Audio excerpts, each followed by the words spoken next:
गायत्री महामंत्र एक बार मेरे साथ दोहराओ।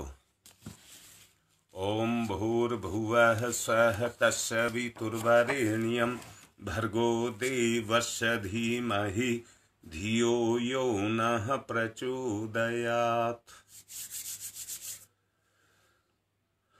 बात परम पूज्य गुरुदेव का विचार जो उपासना के बारे में चल रहा है उसी को आगे बढ़ाते हुए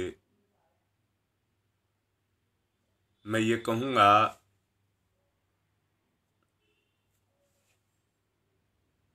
वाल्मीकि जो डाकू थे, जब उनका हृदय परिवर्तन हुआ तो उन्होंने जो मंत्र दोहराया वो उल्टा दोहराया। राम राम की जगह मरा मरा बोला।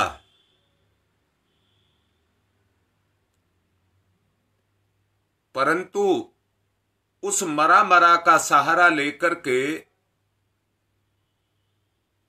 वो वाल्मीकि ऋषि बन गए, महर्षि बन गए। दूसरी तरफ एकलव्य ने द्रोणाचार्य की मिट्टी की मूर्ति बनाकर के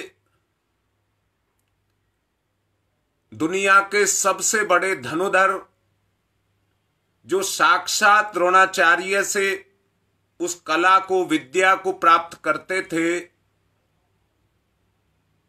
उनसे भी आगे अग्रणी हो गए। जबकि मैं क्या कहना चाहता हूं, साक्षात द्रोणाचार्य जो नहीं दे सके, एकलव्य की मिट्टी की मूर्ति ने वो दे दिया। अर्थात सब चीज किस पर टिकी है? वो व्यक्ति की आंतरिक श्रद्धा और भावना पर टिकी हुई है। कितना ही समर्थ गुरु क्यों ना मिल जाए, साक्षात नारायण शिव रूप में मिल जाए, परंतु श्रद्धा ना हो तो कोई लाभ नहीं है। दूसरी तरफ कहूंगा, जब साक्षात श्रद्धा होती है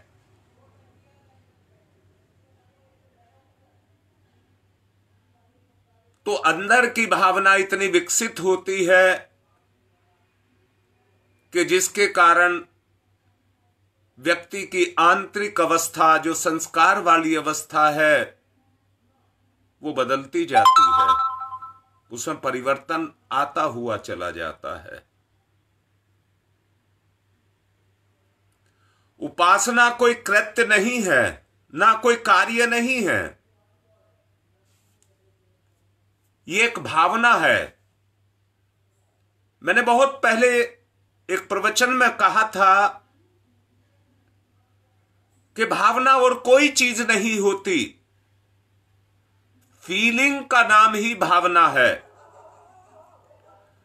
फीलिंग का नाम ही भावना है।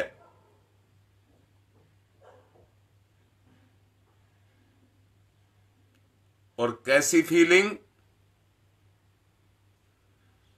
मां अपने गर्भ में बच्चे को महसूस करती है और महसूस ही नहीं करती है, उससे अपनी भावना का, विचारणा का आदान प्रदान भी करती है। दोनों के बीच में एक तारतम्य बनता है।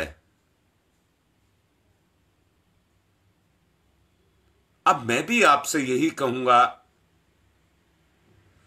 कि एक तारतम्य उपासना के माध्यम से, सारा जोर लगा करके कह रहा हूं, अगर मैंने अभी जो बात कही कि वाल्मीकि मरा मरा करके वाल्मीकि ऋषि बन गया, एकलव्य मिट्टी की मूर्ति पर अपनी श्रद्धा का प्रत्यारोपण करके विशिष्ट धनुधर बन गया, अगर हम भी अपनी श्रद्धा का प्रत्यारोपण कर दें, जिस रूप में भी हम अपने गुरु को मानते हैं, जिस रूप में हम गायत्री को मानते हैं, अगर सचमुच हमारी भावना का, मैंने अभी भावना को साफ किया है, और भावना कहते हैं महसूस करना, एहसास करना, फीलिंग करना।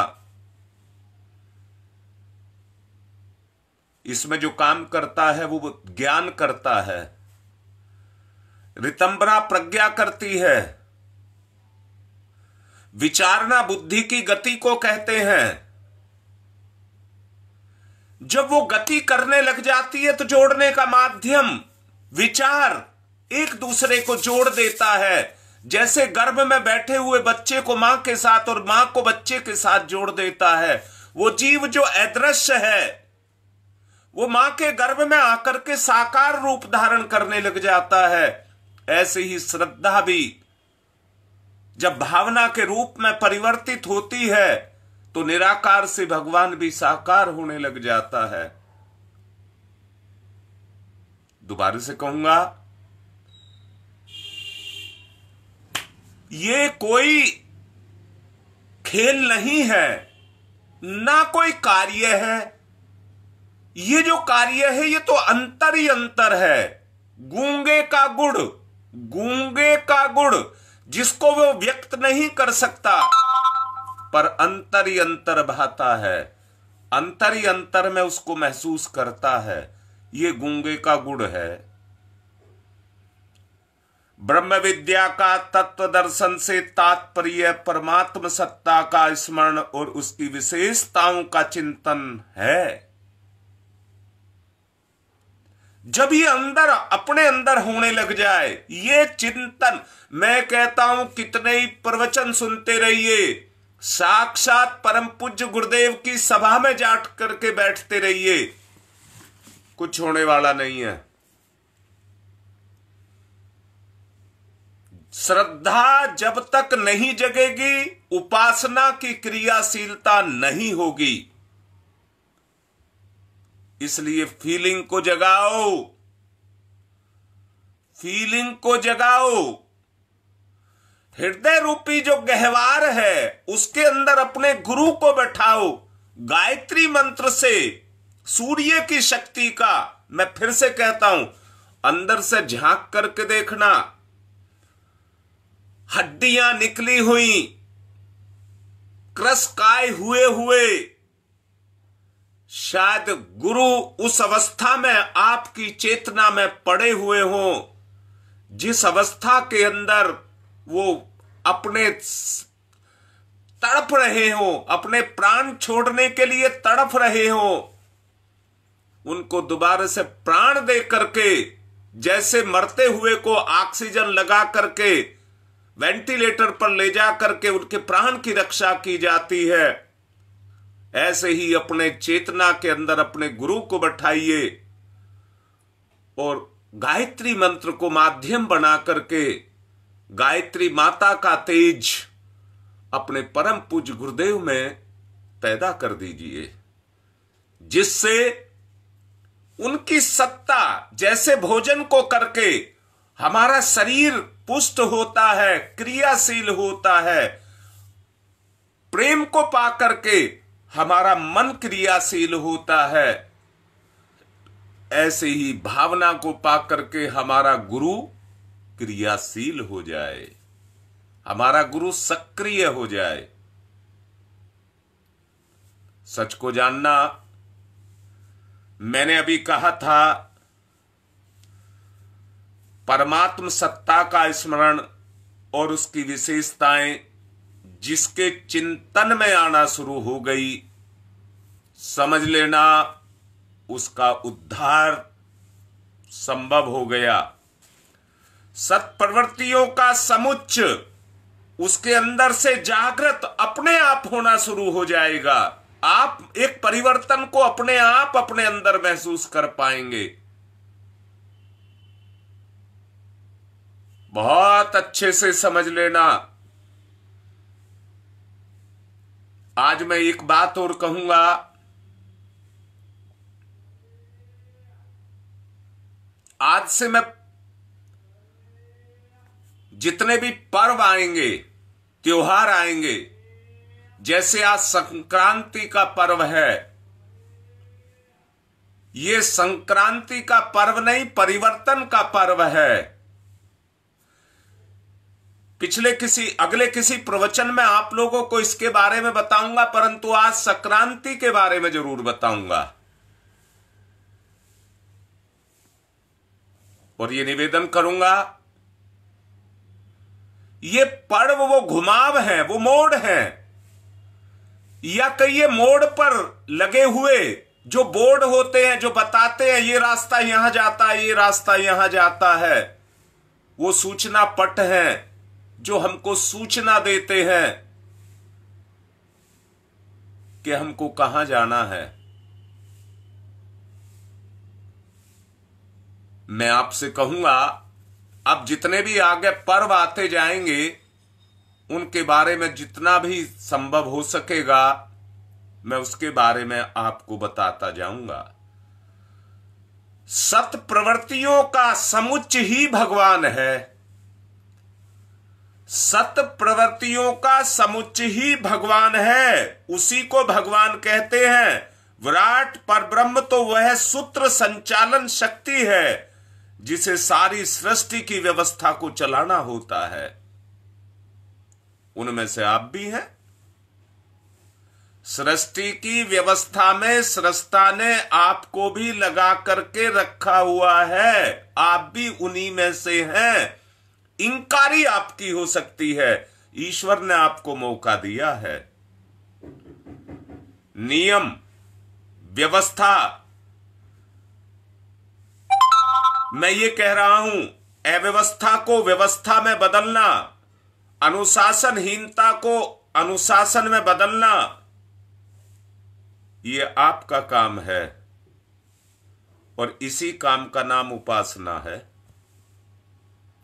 इसी ही काम का नाम उपासना है।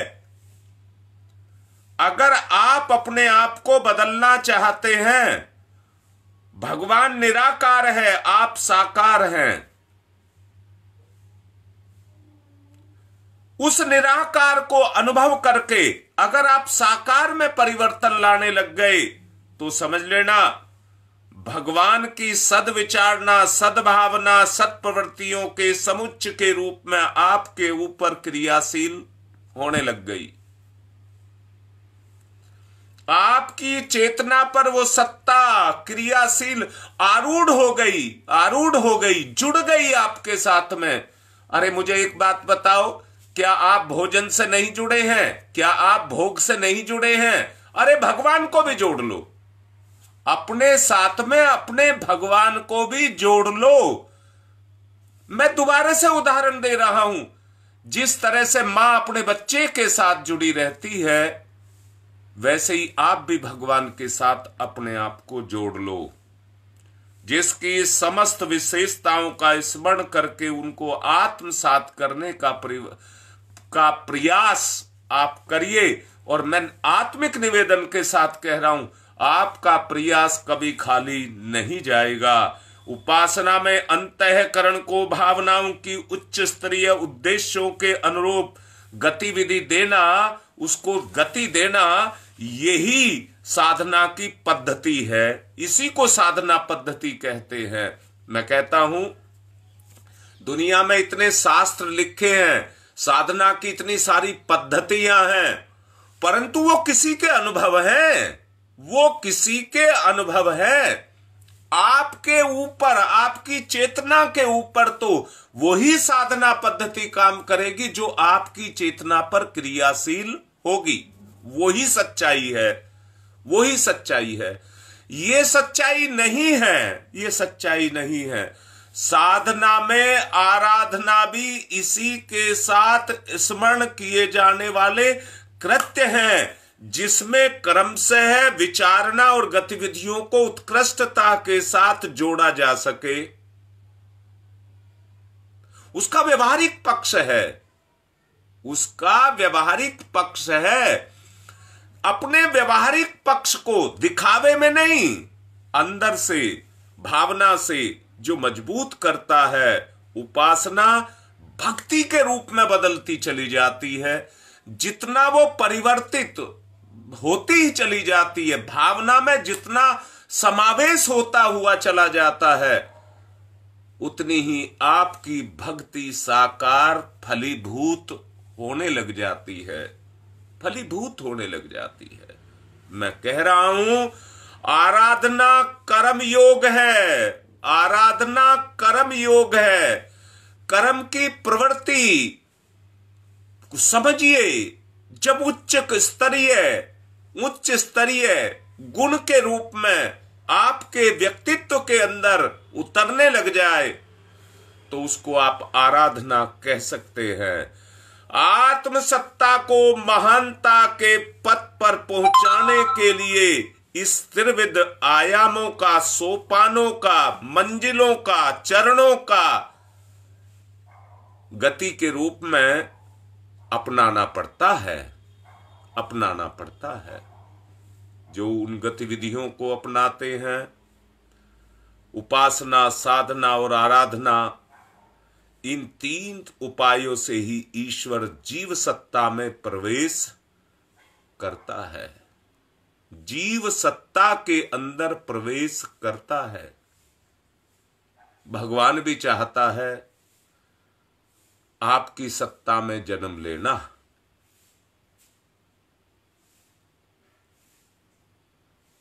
मनुष्य को देवोपम चिंतन और चरित्र विनिर्मित करने की प्रेरणा जब तक वो अंदर आपके क्रियाशील नहीं होगा, कैसे हो सकती है? अब मैं दूसरी तरफ से कह रहा हूं, कितने सारे भय, रोग, शोक, कलह, अपूर्णताएं आपको सता रही हैं, परंतु आप साफ साफ कान खोल करके सुन लीजिए, आपका कर्म, हर कर्म निर्विघ्न हो जाएगा। आप सभी भयों से मुक्त हो जाएंगे। निर्भय होकर के आप अपने जीवन को जिएंगे। साहसी, मनस्वी आप बनकर के उस पथ पर चलेंगे जो असीम सामर्थ्य को अपने अंदर छुपाए हुए है। स्वयं को ऊंचा उठाओगे और देवी अनुकंपा से आप सतत जो आपके ऊपर बरसेगी, उस योगाभ्यास के द्वारा जो पराक्रम आप करोगे, अपनी अंतःकरण की दुष्प्रवृत्तियों से संघर्ष जो आप करोगे, इस देवासुर संग्राम से जितना अधिक सफलता आपको मिलती चली जाएगी, आपका बहिरंग जगत में सुसंस्कृत और अंतरंग जगत की दृष्टि से महान आपको बनाता हुआ चला जाएगा। उतने ही महान आप बनते चले जाएंगे। कोई रास्ता और दूसरा नहीं है। मानव सहज अभ्यास कर सकता है। बोलिए, सोचिए, आप कर सकते हैं या नहीं कर सकते?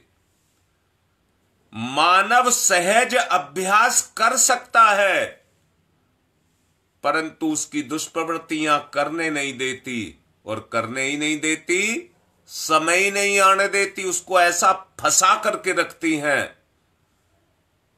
कि वो उस तरफ को चल ही नहीं पाता। ऐसा असहाय, मजबूर बना करके, अज्ञानता में खो करके रखती हैं कि वो चाह करके भी उस रास्ते पर चलना चाहता है तो चल नहीं पाता, क्योंकि कुसंस्कारिता उसका पीछा नहीं छोड़ती। अगर पीछा छूटे तो सुसंस्कारी शालीनता का ढांचा ढलने के लिए आत्मसत्ता को विवश करने वाली जो योग त्रयी साधना, उपासना और आराधना जो अभी आपसे कही, वो तीनों उपचार के रूप में जीवन में अपने आप परिवर्तन को लाना शुरू कर देंगी।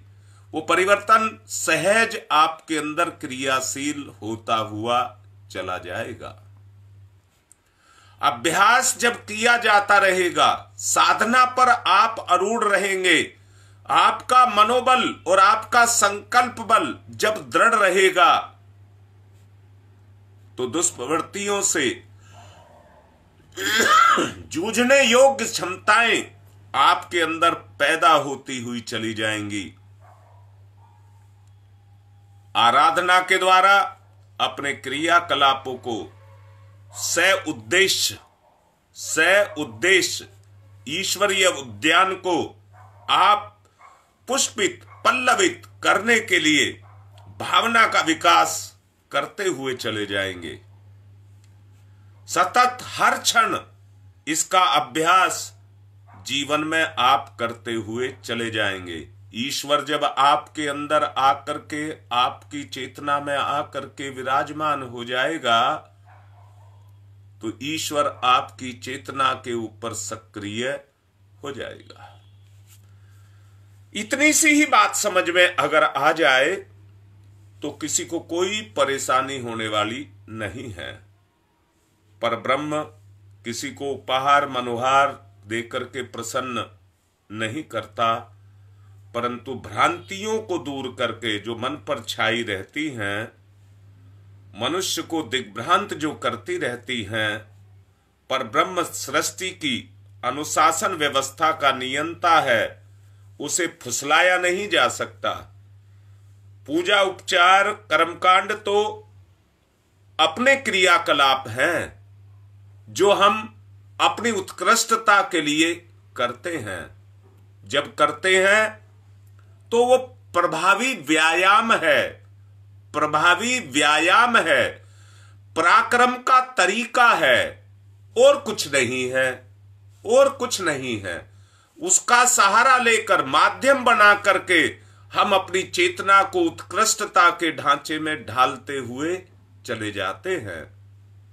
ऋषि, देवदूत, महामानव, महात्मा जैसे स्तर अगर किसी ने प्राप्त किए हैं तो वो इसी स्तर पर प्राप्त किए हैं। मैंने अभी आपसे कहा था, वाल्मीकि का अगर पहला जीवन देखा जाए तो कितनी मारकाट डाकू थे, कितनी मारकाट करते थे, परंतु जब बदले तो इस मां गायत्री की कृपा से क्या बनते हुए चले गए। मैं फिर दोबारा से कह रहा हूं, उपासना अर्थात आत्मा को परमात्मा से जोड़ देना। जिस तरह से मां का गर्भ बच्चे और मां को आपस में जोड़ देता है, ठीक इसी तरह से आत्मा को परमात्मा के साथ जोड़ देना। भाव संस्थान जो मान्यताएं आकांक्षाओं से लिपटा होता है, वही अपनी आत्मा ही तो है। जो लिपटा है वो और कोई नहीं है। ये जीव के अंदर समाई हुई वो आत्मा है जो भाव से लिपट जाती है भगवान के साथ में।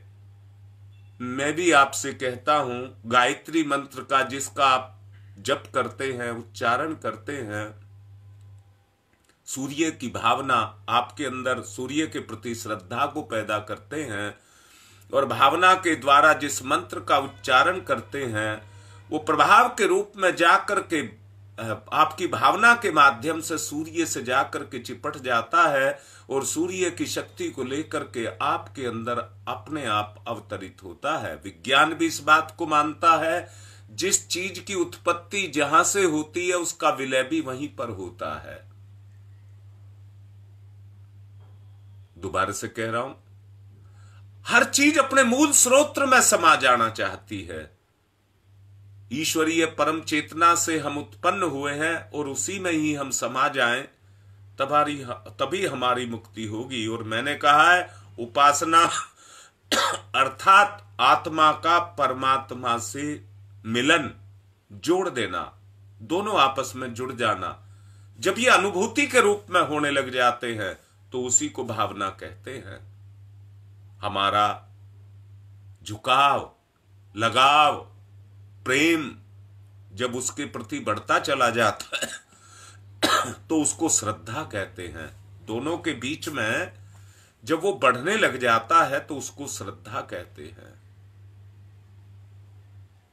परमात्मा तत्व उत्कृष्ट और आध्यात्मिकता का दूसरा नाम है। अपनी ढर्रे में चली आ रही लोभ मोह के बंधनों में जकड़ी हुई आत्मा परिष्कृत शोधित कर उसे उत्कृष्टता की ओर मोड़ देना सच्ची उपासना है।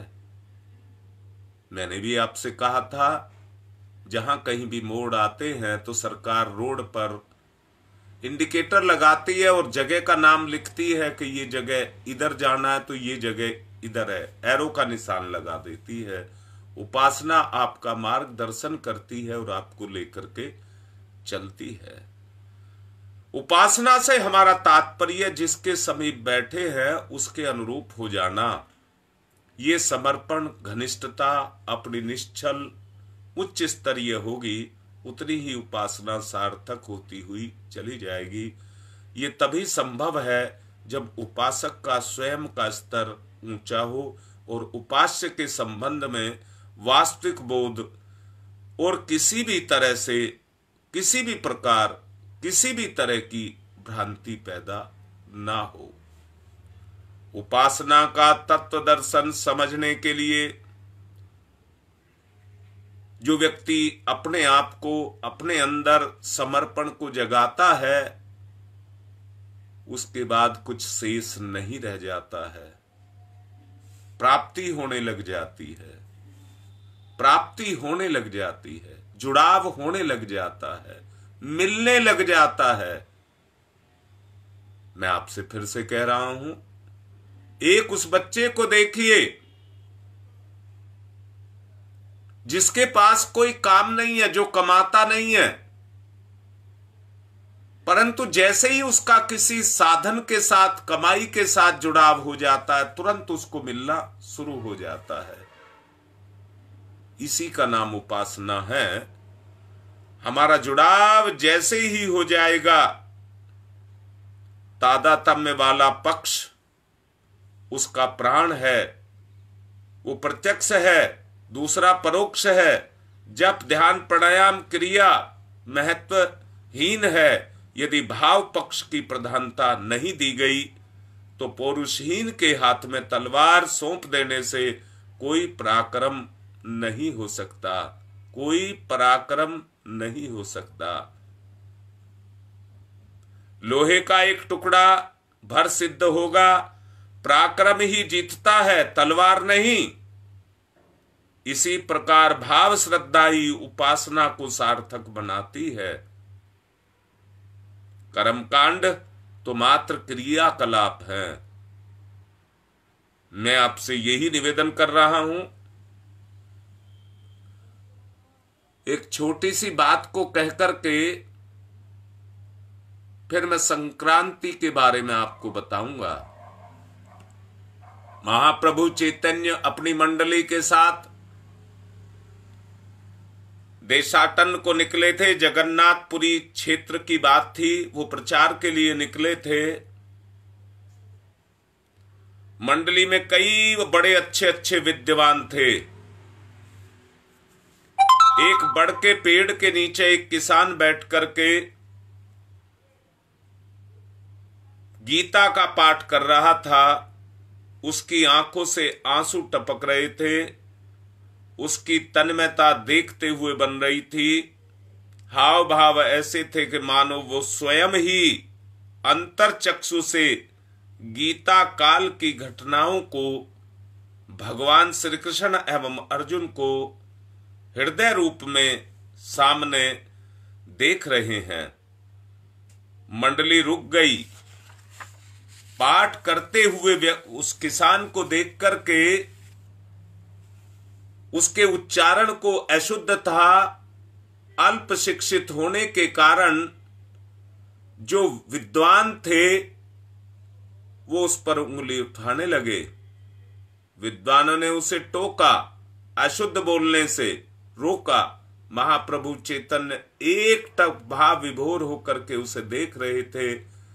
वह रुका नहीं, पढ़ता ही रहा।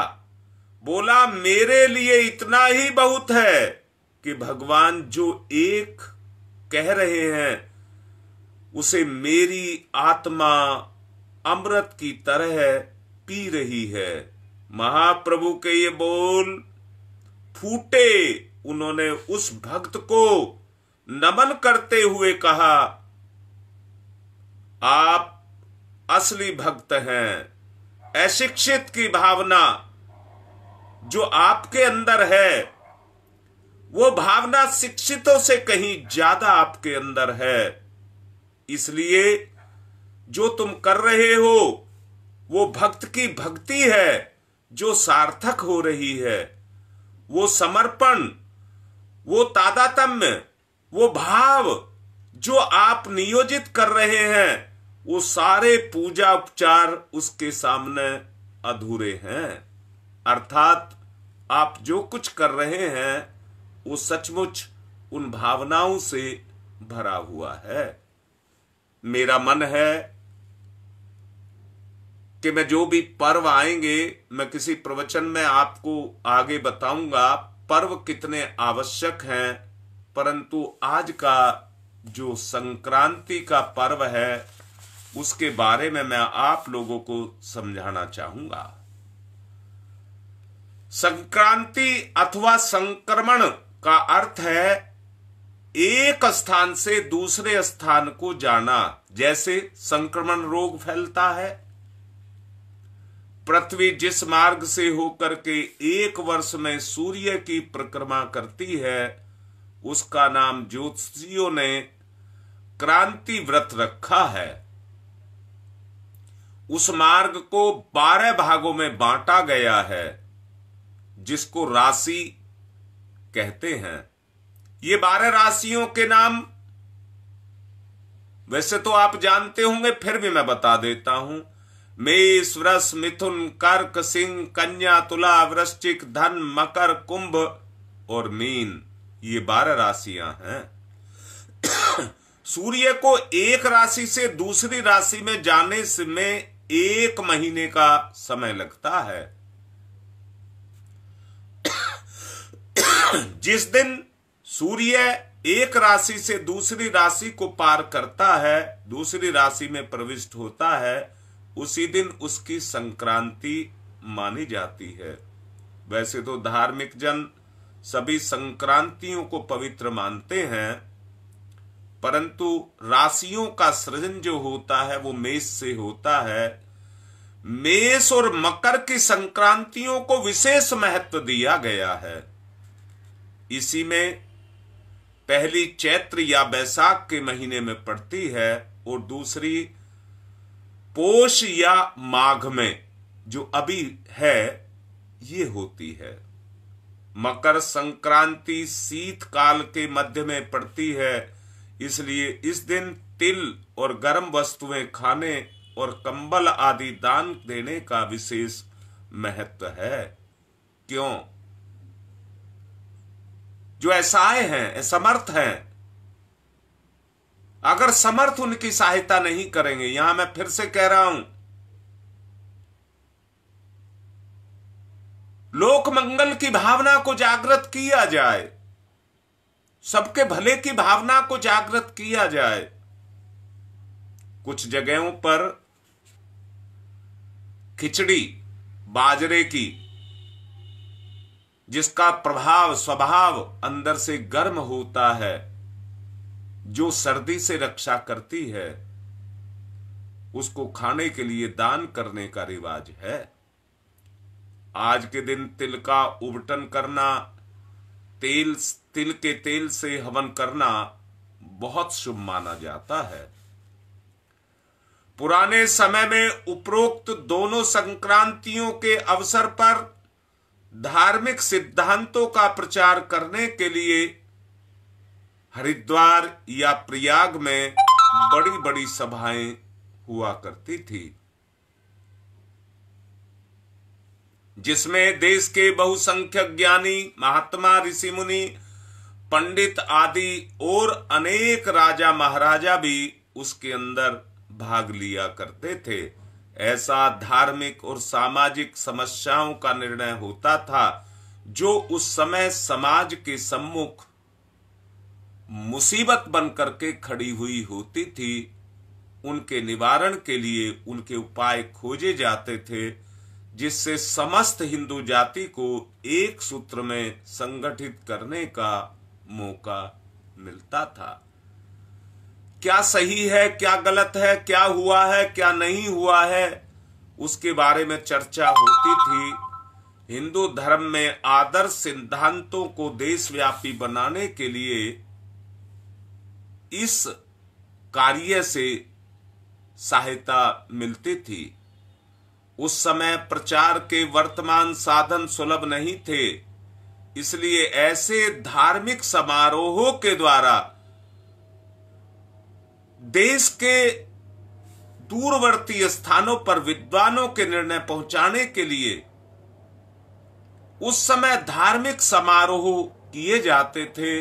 जो भी विद्वान होते थे वो जगह जगह जाकर के मंडली बना करके समाज को इकट्ठा करके समाज के अंदर उन प्रवृत्तियों को जागृत करते थे जो समाज में उन अच्छाइयों को प्रकट कर सकें, समाज को एक अच्छे रास्ते पर चला सकें।